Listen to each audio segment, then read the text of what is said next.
María Reina, una conferencia de Monseñor José Ignacio Munilla.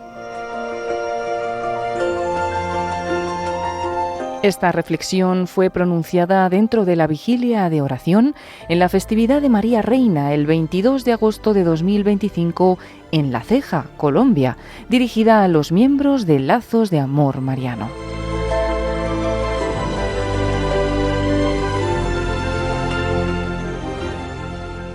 Bueno, vamos a ver, y a mí me gustaría compartir con vosotros algunas reflexiones sobre María, unas cuantas reflexiones.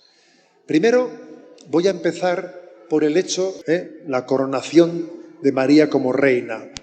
Esta es una fiesta que está muy ligada a la del 15 de agosto. El 15 de agosto es la Asunción de María a los cielos. Y al concluir la octava, viene la coronación. Fue Pío XII, en el año 1950, el que proclamó el dogma de la Asunción de María a los cielos, y 4 años más tarde él promulgó esta fiesta, la fiesta de María Reina. Os cuento una cosa, y estáis invitados, Yo soy el obispo de una diócesis en la que hay una población que se llama Elche. No sé si habéis oído hablar de Elche. Es una población grande, con unos 250.000 habitantes, que tiene una particularidad, y es que allí, desde el siglo XIII, allí se representa un auto sacramental que se llama el Misteri. Misteri quiere decir el misterio de María, el misterio de la Asunción. Entonces, en la basílica, en la gran basílica de Elche, dentro de la basílica, es algo precioso. Unas 300 personas están implicadas en esa representación del misterio de la Asunción de María a los cielos. Desde la cúpula de la iglesia, que está muy alta, allí baja, en primer lugar, un ángel a anunciarle a María que se prepare porque el Señor ya le anuncia que ha llegado el momento de subir al cielo. Cuando María muere, en ese momento el alma de María sube al cielo. Se representa, digamos, la ascensión del alma de María. Y después, dentro de ese auto sacramental, se representa la resurrección de María, la glorificación de su cuerpo. El alma vuelve a bajar desde la cúpula de la iglesia y se une a la glorificación de María. Cuando María es glorificada y sube para arriba, en ese momento sale el Padre Eterno desde arriba, desde la cúpula, con una corona, y le corona a la Virgen María cuando es asunta al cielo. O sea que el misterio de la coronación de María y el de la Asunción, como os podéis imaginar, está unido, está unido. O sea, no es que sea, pues, fue asunta al cielo y luego se le coronó un poco más tarde. Hombre, es una manera de hablar, es una manera de hablar el hecho de que celebremos la coronación de María completada en la octava, Pero, ¿qué supone el misterio de que proclamemos a María como reina? ¿Qué supone? A ver, supone lo siguiente. Supone que el misterio de María está plenamente unido al misterio de Jesucristo. En María se realiza el don de Jesucristo. María es como una especie de eco de lo que es Jesús. Jesús ascendió a los cielos, María es asunta a los cielos. Jesús es rey, Cristo rey, María es reina. El Sagrado Corazón de Jesús, Inmaculado Corazón de María. Si os fijáis, las fiestas de María son como un eco de las fiestas de Jesús. En María hay como una especie de réplica de lo que es Jesús. Si San Pablo dijo, ya no soy yo el que vive, es Cristo quien vive en mí, quien verdaderamente puede decir eso es María. O sea, en María vemos, por lo tanto, la discípula perfecta, de su Hijo Jesús, la que vive en su vida el misterio de Jesús. Entonces eso es maravilloso. Es maravilloso porque porque estamos viendo que María no solo es para admirar, sino que María es para que tengamos esperanza de que si lo que le pasó a Jesús se replica en María, también se puede replicar, estamos llamados a que se replique en nosotros. En nosotros. Corazón de Jesús, Inmaculado Corazón de María, y tu corazón y el mío, asemejados a Jesús. Cristo Rey, María Reina, y nosotros estamos llamados a reinar con Cristo. Cada uno de nosotros tiene que ser rey. Por el bautismo somos reyes, porque ser rey significa el señorío que Dios nos ha hecho, nos ha dado la autoridad para que no nos dejemos arrastrar por el mundo, para que el hombre es la corona de la creación. Y por eso somos reyes. Ser rey, participar de la realeza de Cristo, es subrayar que tenemos una libertad interior que no se deja arrastrar por las pasiones, que no se deja arrastrar por el pecado. Es participar del señorío de Jesucristo.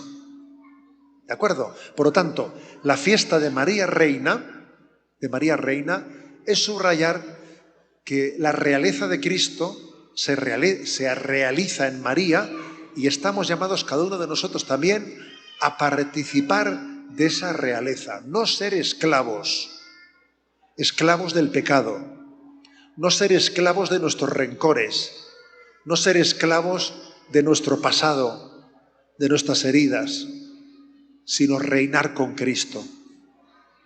Eso es lo que significa la fiesta de María Reina, ¿de acuerdo? También quiero subrayar una cosa. El Papa, ¿qué regalo nos ha dado el Papa? Os voy a decir, porque estuvimos allí en Roma con motivo del jubileo de los jóvenes, entonces allí tuve ocasión de saludarle. Iba yo en fila detrás de unos obispos, llego delante de él y digo, a ver, ¿qué le digo? ¿Qué le digo? Primero le dije, Santo Padre, soy un obispo de España. Me dijo, sí, de Alicante. Y digo, yo, bueno, primero, madre mía, me conoce, ¿no? Soy el primero que me quedé un poco impresionado. Pero bueno, le dije, Santo Padre, ¿no se imagina usted con qué fuerza hemos rezado por su elección y para que el Espíritu le asista? ¿No se imagina usted en la Iglesia? Quizás nunca ha habido un momento en el que nos hemos unido todos como nos hemos unido, ¿no? Y le dije, ustedes estarían en el cónclave, pero nosotros estábamos en el cenáculo. Nosotros estábamos en cenáculo orando y pidiendo el Espíritu para que los que estaban en el cónclave, le dije eso y el hombre se sonrió, además le estreché la mano con fuerza y luego algunos me tomaban el pelo, me decían, el Papa se ha dislocado el brazo desde que tú le has saludado. Bueno, a ver, es un regalo, es un regalo de Dios. Hemos pedido un pastor y el Señor nos lo ha dado y tenemos que orar por él un montón, porque todo lo que tiene encima, madre mía, todo lo que tiene encima es impresionante. Entonces, ¿qué os quería decir? Y creo que lo primero que tenemos que subrayar es que María tiene una vocación muy importante de ser reina de la paz, que está muy ligado al santuario de Medjugorje. En el santuario de Medjugorje se le invoca a María como reina de la paz. Entonces, ¿por qué el Papa ha hecho este llamamiento hacia la paz? Porque tiene que ser un sufrimiento tremendo el del corazón inmaculado de María, ver a sus hijos matándose. El sufrimiento del corazón inmaculado de María tiene que ser tremendo. Para una madre, ver a sus hijos matándose, eso es terrible. Lo que pasa en Ucrania, tenemos que hacer un juicio crítico, Vamos a ver, lo que pasa en Ucrania es algo que nos tiene que llevar a una reflexión de decir, tú sabes que los que están ahí en guerra son cristianos contra cristianos, porque los rusos son cristianos ortodoxos y los ucranianos son también cristianos, la mayoría ortodoxos, aunque también hay católicos, ¿no? Entonces es un gran fracaso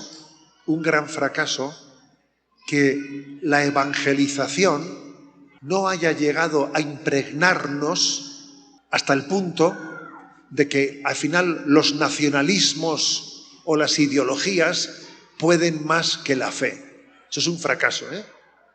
Es un fracaso decir, como pasó también en Ruanda, en aquella masacre entre los Hutus y los Tutsis. A ver, los dos eran católicos, por Dios. Los Hutus y los Tutsis eran católicos. Y entre ellos se mataron a tope. ¿Eso qué quiere decir? Que tenemos que cuestionarnos si el cristianismo nos ha empapado plenamente y nos ha cambiado la mentalidad, o si en el fondo mi adscripción de tribu, porque yo seré cristiano, pero ante todo soy Hutu o Tutsi, mal asunto. Yo seré cristiano, pero ante todo soy ruso o ucraniano, mal asunto. ¿Qué es lo que me condiciona más en la vida? ¿Mi hecho cristiano o mi ideología política o mi nacionalismo? Esto es una cosa que todos tenemos que reflexionarla, porque a veces observamos que la fe cristiana no deja de ser como una pequeña, como una capa de barniz, una pequeña capa por encima que está bonita, pero por debajo tú no eres cristiano, ¿sabes? Por debajo de esa capa tú no eres cristiano, por debajo de esa capa tú tienes tu tribu, ¿me explico? Mi tribu, mi nacionalismo, mi ideología. Y entonces el hecho del encuentro con Cristo no te ha transformado. Y nos lo tenemos que cuestionar mucho esto. Lo que está pasando en el mundo con las guerras lo deja patente, ¿no? Y también deja patente que lo que está pasando en Gaza, lo que está pasando en Oriente Medio, que precisamente allí donde Jesús vino a traer al mundo, ¿no?, un mensaje de paz, que cuando Él nace no se proclama ese anuncio, paz en la tierra a los hombres de buena voluntad, gloria a Dios en el cielo. O sea, justamente por rechazar a Jesús, los hombres se matan. Sin Jesús, el hombre se convierte en un lobo para el hombre. Así, ¿eh? Sin Jesús, el hombre se convierte en un lobo para el hombre. Y eso es lo que está pasando en el mundo, que es terrible, ¿eh? Es terrible. No voy a pegar un repaso a toda la actualidad, pero vamos, o sea, quiere decir que es muy duro, ¿no? Muy duro lo que pasa en el mundo, con tantos políticos desorientados, ¿no?, y que están haciendo un daño en los pueblos tremendos, etc. Entonces, nos tiene que dar a todos un sensus, un sentido interior de hacer una lectura de lo que está pasando en el mundo, un discernimiento de decir, mira los signos de los tiempos, mira lo que nos pasa cuando no hemos recibido plenamente el mensaje de Cristo. Bueno, entonces, María reina de la paz, ¿de acuerdo? Creo que en nuestros rosarios debemos de tener la intención de la paz con mucha frecuencia, pedir por la paz. La paz es un don que tiene que ser suplicado, tiene que ser entre las peticiones principales, ¿no? Cristo ha venido a traer la paz al mundo. Claro, si no estamos en paz con Dios, ¿cómo vamos a estar en paz entre nosotros? Claro, ese es el problema. Bueno, eso es lo primero, ¿eh? Me gustaría también que nos diésemos cuenta de cómo cada una de las fiestas de María nos aporta algo muy importante. No sé si sabéis que en España existe una tradición que cuando los españoles, esto desde siempre, cuando los españoles nos confesamos, vamos al sacramento de la confesión, la primera palabra que se dice es Ave María Purísima. Y el sacerdote te responde, sin pecado concebida. Es una tradición española. Es una tradición española invocar a María en el momento en el que te vas a confesar. Una tradición súper bonita. ¿Por qué? A ver, pues porque en el fondo es entender que ella es medianera de las gracias de Dios. Es entender que ella es la que obtuvo por la inocencia lo que nosotros estamos llamados a obtener por la penitencia. María recibió por la inocencia el don de la santidad que nosotros tenemos que alcanzar por la penitencia. Entonces, cuando alguien va a confesarse, invoca el misterio de la Inmaculada Concepción, ese Ave María Purísima. Me parece que es algo lleno de sentido. El dogma de la Inmaculada Concepción nos está recordando a todos la llamada a la santidad. Lo que María ha obtenido, ¿no? Como he dicho, pues por su inocencia, nosotros lo tenemos que obtener por la penitencia, llegando a la santidad. Luego, en primer lugar, el dogma de la Inmaculada Concepción es una llamada a que tengamos esperanza en la santidad. Lo que Dios ha hecho en María lo va a hacer en nosotros. Creo que es, fijaros, muy importante lo siguiente. Si yo os preguntase a vosotros, a ver, que levante la mano el que tenga esperanza en que va a ser santo. A ver, fíjate que he hecho una pregunta, ya bajar la mano. Esta pregunta es muy importante, porque mi esperanza no está únicamente en que Dios viene a salvar al mundo, no, que a mí me va a hacer santo. Y si nuestra esperanza no llega ahí, nos estamos quedando muy cortos. Dios nos ama, Dios está comprometido con nuestra santidad. Dios es todopoderoso y Él puede hacernos santos, quiere hacernos santos. Luego, si Dios puede y si Dios quiere, lo va a hacer, ¿sabes? Lo va a hacer. Estamos en peligro inminente de ser santos, o sea, estamos... Vamos a ver. O sea, porque Dios quiere y lo puede hacer y lo va a hacer. Y lo va a hacer en esta vida o en el purgatorio, ¿sabes? Pero lo va a hacer. Porque es verdad que si nosotros no somos suficientemente santos, el misterio del purgatorio es un regalo de Dios para completar la santidad. O sea, a ver, escuchemos esto, que es muy importante. El misterio del purgatorio es un regalo de Dios para completar la llamada a la santidad, ¿no? Luego, fijaros, la Inmaculada Concepción, cada vez que la invocamos, y como os digo, los españoles, pues ahí tenemos el Ave María Purísima, ¿no? En cada confesión, es una llamada a la esperanza en la santidad. Y por cierto, invocar a María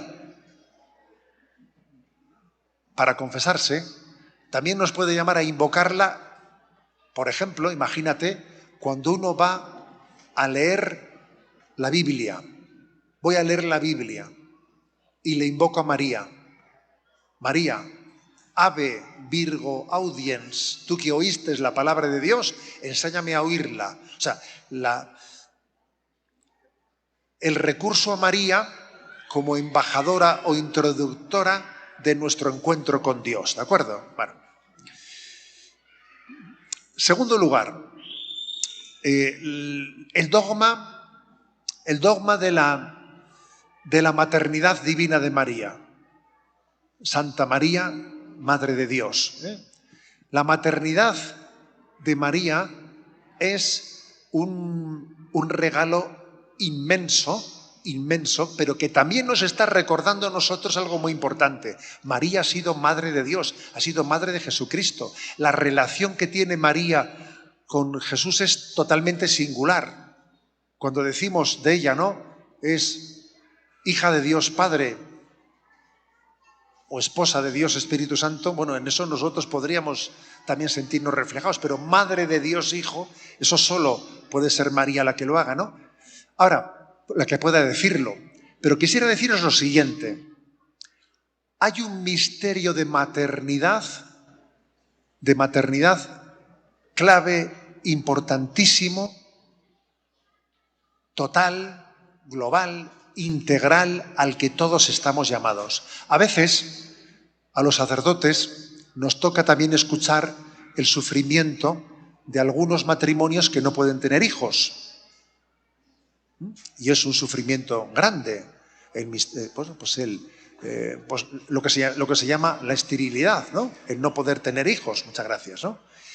Y fijaros bien, ese hecho Ese hecho a mí me suele dar pie para decirles, ¿no?, a los matrimonios y para decirles a los solteros que por lo que sea no han podido casarse o no han visto que Dios les haya puesto en su vida un esposo o una esposa, porque también hay personas, oye, que quedan solteras no por elección, sino, bueno, por aceptación, ¿me explico? Por aceptación de las circunstancias. A mí me gusta mucho subrayarles a unos y a otros que todos estamos llamados a tener una maternidad y una paternidad fecunda. En esta vida, todos estamos llamados a tener una paternidad y una maternidad fecunda. Tu maternidad igual no es física, la mía tampoco es física, ¿sabéis? Tú verás, Los que tenemos el don del celibato, tenemos una paternidad espiritual, Todo el mundo tenemos en nuestro estado de vida una maternidad y una paternidad espirituales. Incluso los que tenéis familia numerosa y el Señor te dice, te he dado todos estos hijos, pues ¿sabes lo qué? Que todavía te voy a dar muchos hijos más espirituales. Dios nos llama a ser fecundos, Dios nos llama a dar la vida. Nuestra vida solamente merece la pena por esa huella que Dios nos permite, que es creced, multiplicaos, sed fecundos, ¿no? ¿De qué sirve una vida si no es para entregarla? ¿De qué sirve una vida si no es para dejar una huella positiva en los demás?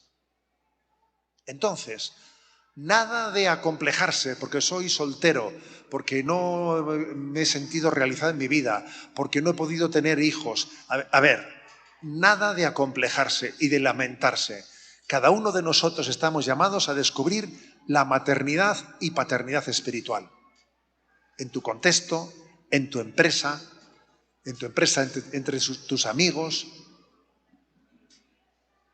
Y creo que esto es, que cada vez que le invocamos a María como Madre de Dios, es esto lo que tenemos que subrayar, ¿no? Una y mil veces, ¿sabes? Una y mil veces.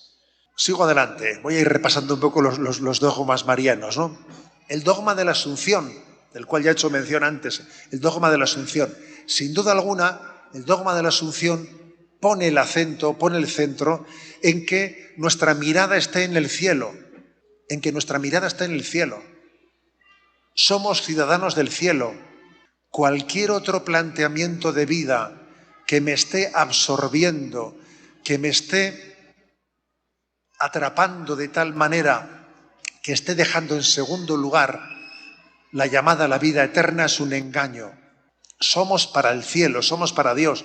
Eso es el ABC de la vida del cristiano, Y creo que en nuestros días existe cobardía, existe miedo a la hora de proclamar el Evangelio de Jesucristo, en el que Él claramente nos llama a la vida eterna, pero también claramente nos habla de la posibilidad de la condenación del hombre. ¿Sabes? O sea, es decir, fíjate Jesucristo en el Evangelio cuántas veces habla de la posibilidad de la condenación del hombre. O sea, es que si me pongo a arrancar páginas del Evangelio es que, por lo tanto, es algo dramático. Nuestra vocación para el cielo es una vocación en la que nos lo jugamos todo, y existe un drama. Existe el drama de que el hombre pueda rechazar esa vocación, que pueda autoexcluirse, que el hombre se autoexcluir de la llamada a la salvación. Con lo cual, dogma de la Asunción. Tenemos que pedirle a Dios la gracia de nuestra salvación del cielo y que nos haga apóstoles salvando almas. Apóstoles que se tomen en serio también la salvación de las almas. Orar por la salvación de las almas. Ser apóstol por la salvación de las almas. Ofrecernos a Cristo como apóstoles suyos para ganar algunos para Dios, ¿no? Lo que dice San Pablo, me echo todo a todos para ganar a algunos, dice San Pablo. La mayor obra que podemos hacer en esta vida es ayudar a un alma a su salvación, ser instrumento de Dios para acercar un alma a Dios. No habrá nada más importante que Dios nos permita hacer. Yo a los chicos que se confirman, les suelo decir en la confirmación que es un buen momento para ofrecerse a Dios como apóstol, porque un confirmado es un apóstol de Cristo. Señor, aquí me tienes, me ofrezco a ti, te pido que te puedas servir de mí para ganar almas para el cielo. Eso es la meta más importante de nuestra vida, nuestra salvación y arrastrar detrás nuestro unos cuantos, ¿sabes? Le escuché en una ocasión a un padre de familia en un retiro de matrimonios decir a un padre: en esta vida estamos para ir al cielo, pero arrastrando unos cuantos detrás nuestro, decía. Y me gustó la expresión. Dije, este es un tío, vamos, tío castizo, como se dice, ¿no? Un tío castizo. En esta vida estamos para ir al cielo, pero arrastrando unos cuantos detrás nuestro. Nada que es mi proyecto, no, mi proyecto no. En el fondo Dios ha querido que nos salvemos ayudando a salvarse a los demás. De hecho, la Sagrada Escritura dice, el que salva un alma, salva la suya. Lo dice la Sagrada Escritura. ¿Cuál es la mejor manera de salvar tu alma? Luchar por la salvación de las almas de los demás. Bueno, pues eso yo creo que ese es el misterio de la Asunción de María a los cielos. Misterio de la Asunción. Está también el misterio de la virginidad de María, el misterio de la virginidad. Misterio de la virginidad que sobre todo pone a nuestra consideración el don de la pureza. El don de la pureza que tenemos que valorar. Tenemos que, hoy en día, fijaros bien, estamos en una situación muy favorable para caer en cuenta de cómo la pureza, la castidad, es un don de liberación para el hombre.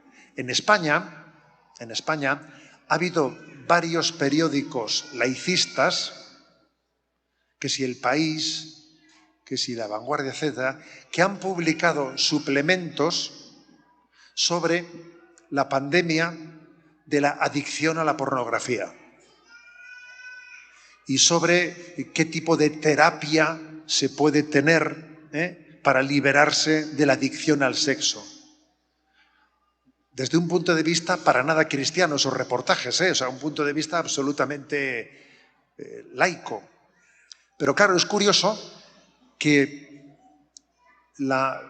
aquella supuesto ideal, ¿no?, del amor libre del mayo del 68 haya derivado en un sexo esclavo. Del amor libre hemos pasado a un sexo esclavo. ¿Sabe? Entonces, pues creo que estamos en un momento en el que el mundo necesita y puede comprender mucho mejor que en otros momentos históricos el valor de la castidad, el valor de poseerse para darse, el valor de que la sexualidad tiene sentido cuando está integrada en la vocación al amor para la que hemos sido creados. Por lo tanto, yo os diría, cada vez que celebramos el misterio de la virginidad de María, invoquemos el don de la pureza. Bendita sea tu pureza y eternamente lo sea, pues todo un Dios se recrea en tan graciosa belleza. A ti, celestial princesa, Virgen Sagrada María, te ofrezco en este día alma, vida y corazón. Mírame con compasión, no me dejes, Madre mía. Amén. A mí me enseñaron de jovencito esta oración y me dijeron cuando tuviésemos tentaciones de pureza, la rezásemos. Y es una oración poderosa, la que invoca, ¿no?, la pureza de María para vencer la tentación del maligno. Bien, y en último lugar, hay como un quinto dogma mariano, aunque no haya sido proclamado propiamente como dogma, pero sí tiene un rango magisterial grande. Y fue proclamado por Pablo VI en el Concilio Vaticano II, que es la invocación de María como Madre de la Iglesia. Como Madre de la Iglesia. Como Madre que cuida de la Iglesia, de su evangelización, etc. Y dentro de ese paraguas de María, Madre de la Iglesia, en mi opinión, que no es que yo sea aquí un especialista en mariología, pero en mi opinión, dentro de ese paraguas de María, Madre de la Iglesia, entran todas las advocaciones como María Auxiliadora, María Medianera, María Corredentora, María, porque todos estos títulos de María, en el fondo, están incluidos en que María cuida de la Iglesia, cuida de nosotros, colaborando con Jesús por nuestra salvación. Está cumpliendo la gran encomienda que le hizo Jesús. Esa encomienda: mujer, ahí tienes a tu hijo, hijo, ahí tienes a tu madre. María lleva 2000 años cumpliendo esa encomienda del cuidado espiritual de sus hijos. Entonces, ese título de Madre de la Iglesia, a mí me parece que nosotros lo tenemos que comprender, lo tenemos que traducir en nuestra eclesialidad, en nuestro amor a la Iglesia. En nuestro amor a la Iglesia. Sabéis que Santa Teresa de Jesús tuvo sus problemas,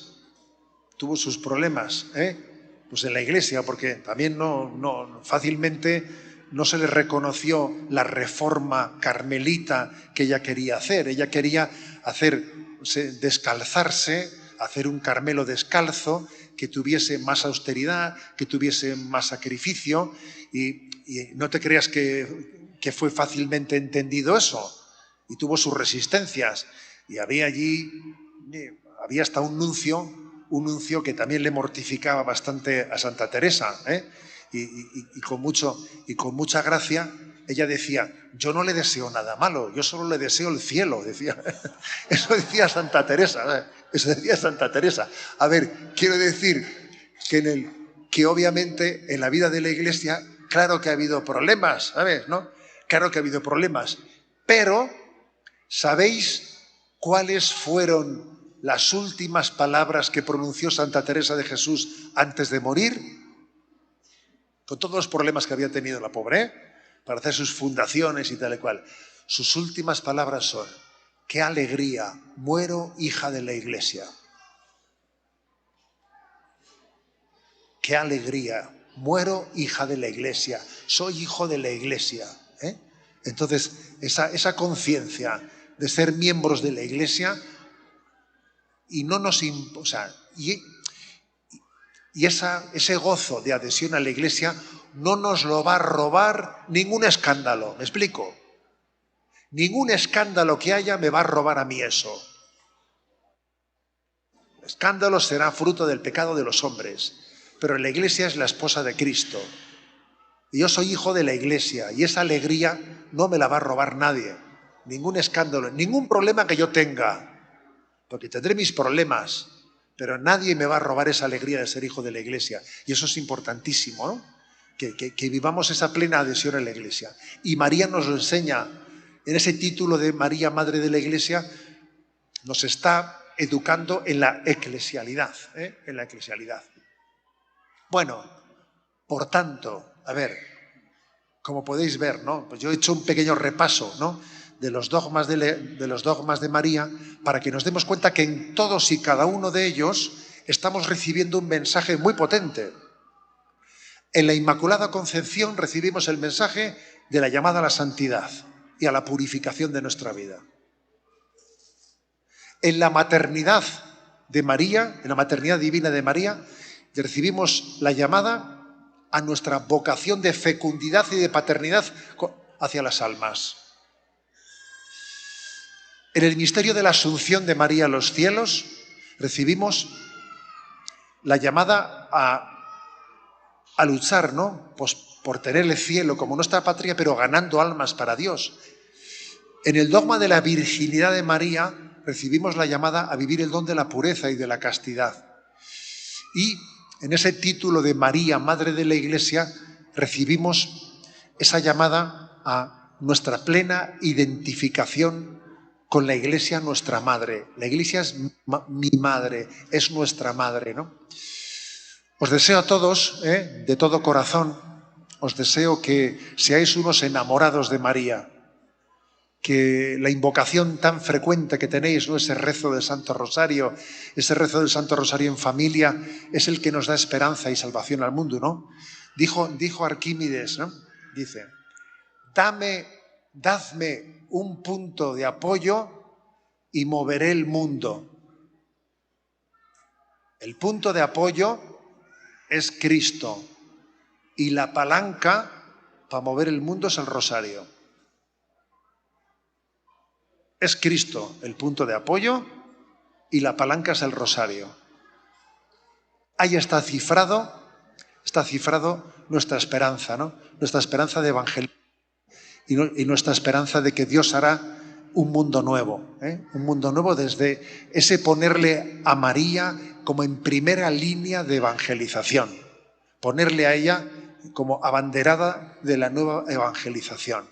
Creo que vosotros la hacéis, es vuestro carisma el de poner a María, nuestra Madre, en esa primera línea de evangelización.